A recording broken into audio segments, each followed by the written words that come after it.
Kagurang, samahan nyo ako at magluto tayo ng adobong pusit with twist, di ba? Ilunod muna natin ang ating bawang at sili. Kung gusto nyo ating sibuyas. Ito ang lutoon ng maayo. Ito ang mga lamas para humot. Diba? Ito ang subakan o sitaw. Balatong ba? Ito ang butangan ng balatong mga kaji para ay gulay-gulay.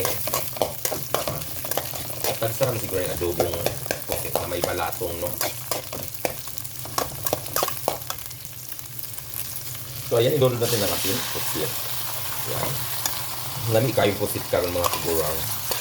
Fresh kaayo. Itong patakan, hugaw-hugawan og konting suka, konting patis,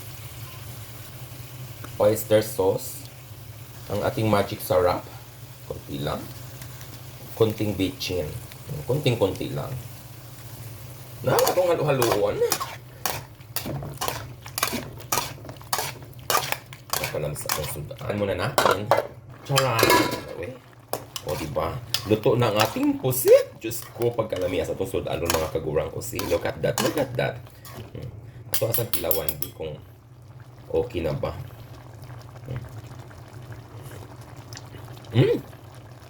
Ang sarap. Tamang-tama lang yung lasa mga kaji. Diba? Halika na, mamahaw ta. Mamahaw ta. Adobong pusit.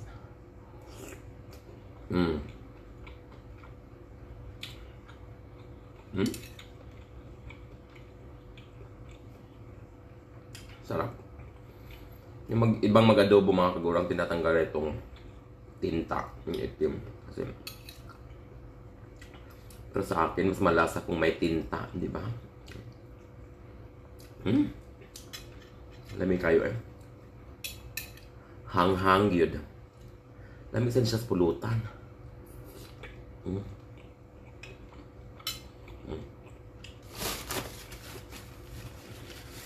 Thank you so much to all my subscribers, to all my followers.